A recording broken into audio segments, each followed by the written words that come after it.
யார் இந்த பொண்ணு, ஏன் இப்படி கத்துறாங்க, இந்த வீடியோ ஏன் இவ்ளோ ஷேர் ஆகுது அப்படின்னு யோசிச்சுட்டு இருந்த நிலையில தான் கடைசியாவே தெரிஞ்சுச்சு நியூசிலாண்டோட எம்பி இவங்க அவங்க மொழியில போர் முழக்கத்தை கொடுத்திருக்காங்க அப்படின்னு. இத பத்தி முழுசா இந்த வீடியோல நம்ம இப்போ தெளிவா பார்க்கலாம். நியூசிலாந்து நாட்டுல கடந்த ஆண்டு அக்டோபர் 14ஆம் தேதி பொது தேர்தல் ஒண்ணு நடந்திருக்கு. அதுல பிரதமரா கிறிஸ்டோபர் லக்ஷன் அப்படிங்கிறவர் தான் பதவியேற்று இருந்திருக்காரு. இந்த நிலையில டி பாடி மாவேரி கட்சியை சேர்ந்த 6 பேர் கிட்டத்தட்ட எம்பிக்காக வெற்றி பெற்றிருக்காங்க. அதுல முக்கியமா ஒரு சின்ன பொண்ணு இருக்காங்க. அவங்க பேரு ஹனா ரவிஹித்தி மைபி கிளர்க் அப்படிங்கிறது தான். இவங்க நியூசிலாந்து நாட்டுல கிட்டத்தட்ட 170 ஆண்டுகள்ல ரொம்ப ரொம்ப சின்ன வயசுல தேர்வு செய்யப்பட்ட ஒரு எம்பி அப்படிங்கிற பெருமை இவங்கள மட்டுமே சேர்ந்து இருக்கு. கடந்த சில வாரத்துக்கு முன்னாடி மைபி கிளர்க் வந்து நாடாளுமன்றத்துல ஒரு உரை ஒண்ணு கொடுத்திருக்காங்க. அதுதான் இப்ப சோசியல் மீடியால பயங்கரமாவே வைரலா போயிட்டு இருக்கு. அவங்க அதுல என்ன சொல்லிருக்காங்கன்னா, தங்களோட மாவேரி பழங்குடியினர் பாரம்பரியமா வந்து ஹக்கா, அதாவது போர் முழக்கம் அப்படின்னு சொல்லுவாங்க, அதை செஞ்சிருக்காங்க.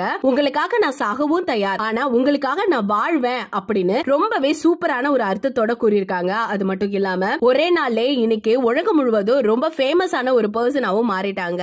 இதெல்லாம் ஒரு பக்கம் இருந்தாலும் மாவேரி சமூகத்துக்காக இன்னைக்கு தோட்டத்தை நடத்திக்கிட்டு வந்துட்டு இருக்காங்க. இது மட்டும் இல்லாம மாவேரிகளுக்காக நிறைய போராட்டங்கள் வந்து இவங்க நடத்தியிருந்திருக்காங்க. இவங்க உரிமைக்காக ஒவ்வொரு இடத்துலயும் குரலும் கொடுத்திருந்திருக்காங்க. தான் தாத்தா வழியில மக்களுக்காக உரிமை குரல் கொடுத்த பெருமையும் இவங்கள தான் சேரும்னு சொல்லிருக்காங்க. சோ இவங்கள பத்தி நீங்க என்ன நினைக்கிறீங்க? ஒரு எம்பியா இவங்க இன்னும் என்னென்னலாம் செய்வாங்க அப்படிங்கிற உங்களோட கருத்துக்களை மறக்காம நம்ம கமெண்ட் செக்ஷன்ல நீங்க ஷேர் பண்ணிக்கோங்க. ஒரு சின்ன பொண்ணு எம்பியா வந்திருக்கா அப்படின்னு சொல்றதை விட அவங்க இன்னைக்கு கொடுத்த முழக்கத்திலேயே நம்ம எல்லாருக்குமே தெரிஞ்சிருக்கும் எப்படி அந்த நாட்டை கொண்டு போக போறாங்க அப்படிங்கறத. உங்களோட கருத்துக்களை மறக்காம நம்ம கமெண்ட் செக்ஷன்ல ஷேர் பண்ணிக்கோங்க. இது போல பல வீடியோஸ் பார்க்க நம்ம சேனலை சப்ஸ்கிரைப் பண்ணி வச்சுக்கோங்க.